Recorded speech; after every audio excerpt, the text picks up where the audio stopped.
اللہ خیر کرے، ایک بار ملنا ضروری تھا، لیکن ماں باپ کو دیکھ کر سوچا بیٹا بھی ٹھیک ہی ہوگا۔ حقیقت یہ تھی کہ انکل عبد الرحمان اور آنٹی دونوں خود شکل تھے۔ انکل خاصے واجبی اور دراز قد کے تھے، رنگ سفید تھا۔ آنٹی کہتی تھی کہ میرا بیٹا بالکل اپنے باپ جیسا ہے۔ امی کا دل پھر بھی مطمئن نہ تھا، کہتی تھی بیٹی کی تصویر ہی دکھا دیں۔ انہوں نے بہانہ کر دیا کہ اس کی تصویر یہاں نہیں ہے، سب کچھ کینیڈا میں ہے۔ شادی کا دن آ گیا، نکاح رخصتی سے تھوڑی دیر پہلے ہوا تھا۔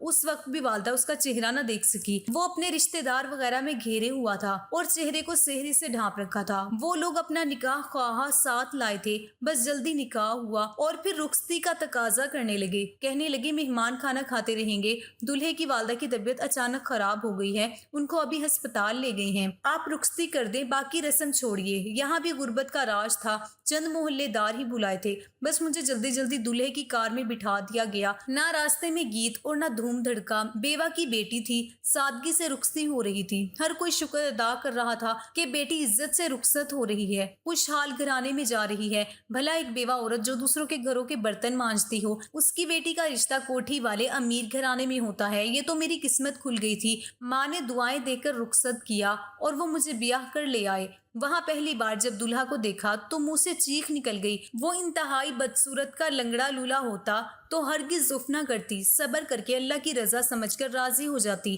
مگر دلہا بدصورت، لنگڑا اور کالا بہنگا ہرگز نہ تھا۔ اس کا سر چھوٹا اور جسم بڑا تھا اور منہ سے رال ٹپک رہی تھی۔ وہ ایک اب نارمل لڑکا تھا۔ صدمے سے میں اپنا ہوش کھو بیٹھی۔ آنٹی نے پانی پلایا اور تسلیاں دینے لگی، میری بچی کہہ کر گلے لگایا۔ کچھ قریبی رشتہ دار عورتیں جو دلہا کی طرف سے تھی حیرت زدہ یہ تماشا دیکھ رہی تھی، انہیں کمرے سے نکال دیا گیا۔ پھر آنٹی مجھے ہوش دلانے لگی۔ جب ہوش آیا تو میں دھاڑے مار مار کر رونے لگی، میری ساری زندگی کی خوشیاں خاک میں مل گئی تھی۔ آنٹی بھی رو رہی تھی، کیا یہی ہے میرا دلہا؟ کیوں آپ لوگوں نے مجھ پر یہ ظلم ڈھایا؟ میں رو رہی تھی اور وہ کہہ رہی تھی، بیٹی صرف تمہاری غربت پر ترس کھا کر، ہمیں معلوم ہے تمہاری ماں دوسروں کے گھروں میں برتن مانجنے پر مجبور ہے اور ہمارا ایک ہی بیٹا ہے۔ دیکھو یہ اتنی ساری دولت، روپیہ، پیسہ، یہ کس کا ہوگا؟ یہ سب تمہارا ہی ہوگا۔ دیکھو بیٹھے بٹھائے یوں کسی کو اتنا کچھ نہیں مل جاتا۔ ساری عمر عیش کرو گی، ہم تمہیں کینیڈا سب جگہ لے جائیں گے، دنیا گھمائیں گے۔ کیا کبھی اتنی دولت کا تصور بھی کیا تھا تم نے؟ خواب میں بھی نہیں دیکھ سکتی ہو جو اب دیکھو گی۔ اور تمہاری ماں بیچاری بڑھاپے میں در در کی ٹھوکریں کھاتی پھرتی، ان کے بارے میں سوچو، تم بھی پڑھی لکھی نہیں ہو کہ کہیں اچھی ملازمت کر کے ان کو سنبھال لیتی۔ اس تقریب پر بھی میرے آنسو نہ تھامے تھے، ان کا کوئی لفظ دل پر اثر پذیر نہ ہوا۔ میں ان کو بد دعائیں دینے لگی کہ پہلے میرے والد کا بزنس ختم کیا اور اب مجھے جیتے جی مار دیا۔ ماں جب اپنے داماد کو دیکھے گی تو کیا جینے کی آرزو کرے گی؟ نہیں، میں نہیں رہوں گی یہاں، مجھے طلاق چاہیے، میں طلاق لوں گی۔ میرے درد بھرے آنسو تھم نہ رہے تھے، کیا بتاؤں کہ کیا حال ہوا۔ دیواروں سے سر ٹکرانے کو جی چاہ رہا تھا۔ انکل ہاتھ جوڑنے لگے، بہو چپ ہو جاؤ، مجھ پر ترس کھاؤ، میں تمہارے ابو کا دوست ہوں، اسی مرحوم کا خیال کر لو، میرا بیٹا کینیڈا رہتا ہے، ہم تمہیں بھی ادھر لے جائیں گے، افنان کا ہم علاج کروائیں گے، تمہیں زندگی بھر کوئی تکلیف نہ ہوگی، وعدہ ہے میرا۔ وہ رات کاٹے نہ کٹ رہی تھی، کس چیز سے چپ ہو گئی کیا بتاؤں۔ ساس بھی میرا بازو تھامے رو رہی تھی کہ بیٹی ہماری کوئی غلطی نہیں ہے، دیکھو یہ میرا بیٹا دماغی مریض نہیں ہے، یہ ساری باتیں سمجھتا ہے، بس بچوں جیسے سمجھ ہے اس کی، بہت معصوم ہے، تمہیں دیکھ کر خوش ہو رہا تھا، تالیاں بجا رہا تھا، اور اب تم رو رہی ہو تو یہ بھی رو رہا ہے بیچارہ۔ پہلی بار میں نے نظر اٹھا کر افنان کو دیکھا، وہ واقعی بے حد معصوم تھا، مجھے اس پر ترس آ گیا اور میں چپ ہو گئی تاکہ وہ بھی چپ ہو جائے اور اس کے آنسو تھم جائیں۔ اس سارے کھیل میں وہ بالکل بے قصور تھا، نہیں جانتا تھا کہ اس کے ماں باپ مجھ سے کیا دھوکہ کر کے یہاں لائے ہیں۔ پھر وہ نیم دماغ مجھے تسلی دینے لگا، عجیب و غریب حرکتیں کر کے مجھے ہنسانے کی کوشش کرنے لگا۔ اس نے کچھ اس طرح معصومیت سے میرے آنسو صاف کیے کہ بے اختیار رحم آ گیا۔ کتنے دکھی دل سے تسلی دے رہا تھا وہ، مجھے اشاروں سے کہہ رہا تھا، رو مت، چلو میں تمہیں تمہارے گھر چھوڑاتا ہوں۔ اپنے ماں باپ کو غصے سے دیکھ رہا تھا لیکن بات سیدھی طرح نہیں کر سکتا تھا، عجیب و غریب شکلیں بنا کر کچھ ٹوٹے پھوٹے لفظ کہتا جو سمجھ میں نہ آتے تھے۔ میں نے کہا، افنان تم پریشان نہ ہو، میں تم سے ناراض نہیں ہوں، تم کیوں رنجیدہ ہو رہے ہو؟ میری فکر مت کرو، تم سو جاؤ، میں صبح چلی جاؤں گی۔ خود ہی میرے کہنے پر وہ دوسرے کمرے میں جا کر سو گیا۔ تمام رات آنٹی پاس بیٹھی مجھے تسلیاں دیتی رہی، اپنی دولت کے انبار گنواتی رہی، کبھی ہاتھ جوڑتی، کبھی خوشامد کرتی۔ آخر کار میں بھی انسان تھی، ایک بوڑھی عورت کی عمر کا خیال کر کے خاموش لیٹ گئی۔ مگر نیند کیسے آنی تھی؟ صاف ظاہر تھا افنان پیدائشی ایسا تھا، اس کا علاج ناممکن تھا۔ صبح جب وہ مجھے سلام کرنے آیا تو مجھے رونا آ گیا۔ وہ اشارے سے کہہ رہا تھا تیار ہو جاؤ، میں تمہیں تمہارے گھر چھوڑاتا ہوں، رونا نہیں۔ یہ کہتے ہوئے اس کی آنکھوں سے آنسو بہنے لگے۔ میں نے اس کا دل رکھنے کو کہا، افنان رو مت، میں نہیں جا رہی، میں تمہارے پاس ہی رہوں گی۔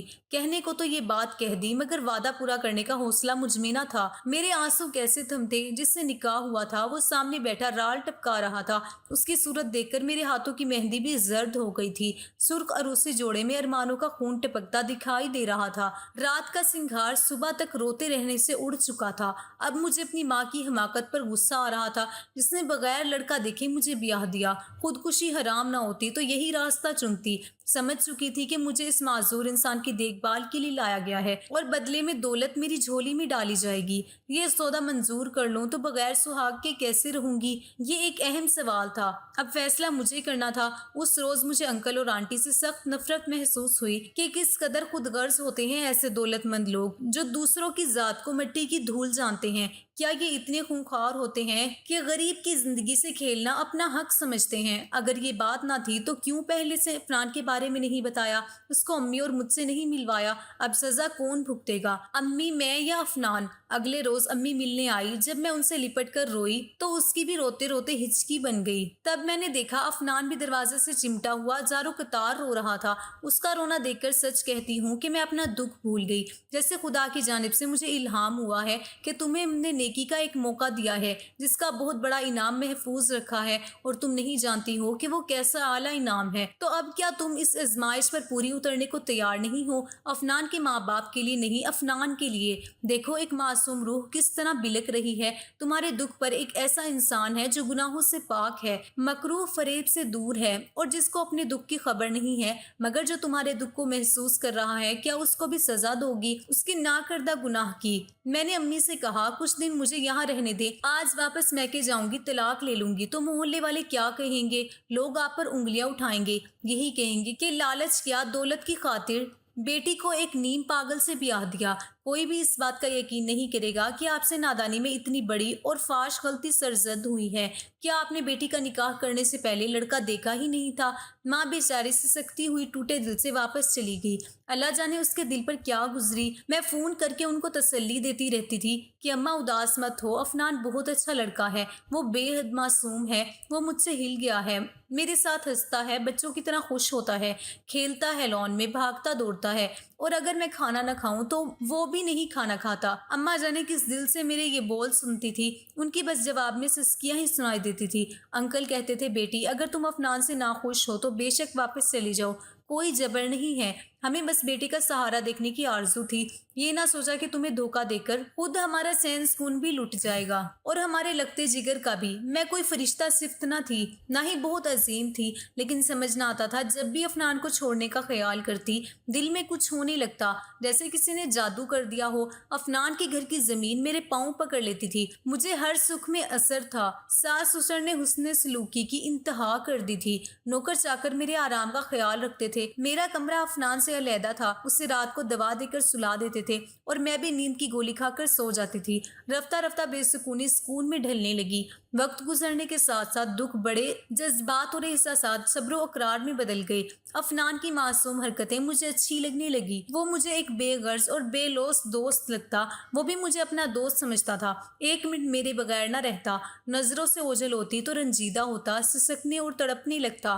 اب شادی کا مفہوم بہت دور رہ گیا تھا، صرف دوستی باقی بچ گئی۔ جیسے کوئی کسی پیارے سے بچے کے ساتھ مانوس ہو جائے تو اس کو چھوڑنے پر تکلیف ہوتی ہے، ایسی ہی تکلیف سے میں دو چار ہونے لگتی تھی جب بات کو چھوڑنے کا سوچتی تھی۔ افنان کا گھر مجھے اپنا گھر لگنے لگا، اس کے والدین اپنے ماں باپ لگتے تھے۔ امی جان آتی مجھے مطمئن پا کر حیرت زدہ رہ جاتی، کہتی تھی لڑکی تیرا بڑا دل گردہ ہے، ایک ذہنی معذور کے ساتھ تو نے اپنے دل کی بستی آباد کر لی۔ دل ہی تو ہے جس کے ساتھ خوش ہو جائے، دل کی بستی بس جاتی ہے، خوش ہونا چاہیے، کیونکہ میں نے یہاں دل لگا لیا ہے، اور دل لگا بھی تو کس کے ساتھ؟ ایک معذور کے ساتھ۔ جس کو دنیا اب نارمل کہتی ہے، لیکن سچ کہتی ہوں یہ بہت ہی معصوم ہوتے ہیں۔ ان کی معصومیت اس قدر پرکشش اور دلکش ہوتی ہے کہ انسان کی روح کو جکڑ لیتی ہے۔ اب میرا جی ایک لمحے کو افنان سے دور ہونے کو نہیں چاہتا تھا۔ جیسے کوئی طوطا مینا یا مور کو پالتا ہے تو یہ پالتو جانور کتنے پیارے ہو جاتے ہیں، ایسی ہی میری محبت ہے اس کے ساتھ۔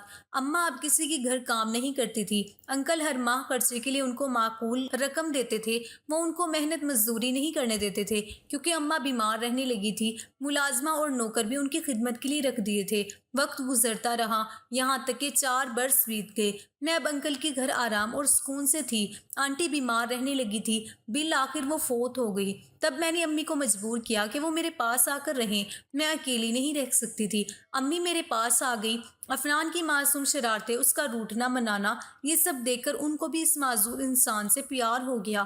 جب انکل نے دیکھا کہ میں افنان کے ساتھ مخلص ہوں، اس کا بہت زیادہ خیال رکھتی ہوں، تو انہوں نے کوٹھی اور جائیداد میرے نام کر دی۔ وہ خود ہر وقت عبادت الہی میں مشغول رہنے لگے تھے۔ ایک روز دل کا دورہ جان لیوا ہوا، وہ بھی خالق حقیقی کے پاس چلے گئے۔ اب افنان اور ان کی دولت جائیداد، انکل کا بینک بیلنس، کاروبار سب میرے حوالے تھا۔ میں مالک تھی اور میں ہی نگراں تھی۔ یہ سب کچھ اتنا تھا کہ کسی بات کی فکر نہ تھی۔ انکل ہم لوگوں کے لیے بہترین انتظام کر گئے تھے۔ وہ افنان کو بھی بہترین ہاتھوں میں سونپ گئے تھے۔ باقی زندگی بھی شاید اسی طرح گزر جاتی، لیکن خدا کو صرف ہماری غربت سے نجات دلوانا مقصود تھا۔ میری آزمائش منظور تھی۔ شادی کے 12 برس بعد افنان کو اللہ پاک نے اپنے پاس بلا لیا اور میں نام نہاد سہاگن سے نام نہاد بیوہ ہو گئی۔ مجھے بیوگی کا کچھ پتہ نہ تھا۔ مجھے غم تھا تو اپنے پیارے سے دوست سے بچھڑ جانے کا، ساتھی سے محروم ہو جانے کا، جو میرے مسکرانے پر مسکراتا تھا اور میرے افسردہ ہونے پر رو پڑتا تھا، جو بچوں کی طرح میرے ساتھ کھیل کر خوش ہوتا تھا۔ ہم باغ میں کھیلتے اور گھر کے اندر لوڈو کھیلتے۔ کبھی وہ روٹھ جاتا، میں اس کو مناتی، اور کبھی میں روٹھ جاتی تو وہ مجھے مناتا۔ ہم زندگی کے سچے ساتھی تھے، لیکن پھر بچھڑ گئے، کیونکہ جو ملتے ہیں ان کو بچھڑنا بھی ہوتا ہے۔ آج میں ایک دولت مند خاتون ہوں، سب کچھ ہے میرے پاس، مگر افنان نہیں ہے۔ چاہوں تو شادی کر سکتی ہوں، اتنی دولت مند عورت سے بھلا کون شادی نہ کرے گا، لیکن میرا جی اب شادی کرنے کو نہیں چاہتا۔ لگتا ہے افنان کی جگہ کوئی نہیں لے سکے گا۔ اس کی یادیں میرے دل پر ہر وقت چھائی رہتی ہیں۔ لوگ مجھ پر ترس کھاتے ہیں، اور میں کیا بتاؤں کہ میں کیسی دولت سے محروم ہو گئی ہوں۔ افنان اب نارمل ضرور تھا، مگر وہ دھوکے باز اور چال باز نہ تھا۔ وہ جھوٹ نہیں بولتا تھا، وہ سچا پیار کرتا تھا، کیونکہ اس کا دل سچا تھا اور سوچوں میں خرابی نہیں، صرف پاکیزگی تھی۔ ایسا ساتھی پھر کہاں مل سکتا ہے؟ ناظرین، آپ کو ہماری آج کی کہانی پسند آئی ہے تو اس کو لائک اور شیئر کریں، اور اگر ابھی تک آپ نے ہمارا چینل سبسکرائب نہیں کیا تو اسے لازمی سبسکرائب کر لیجیے۔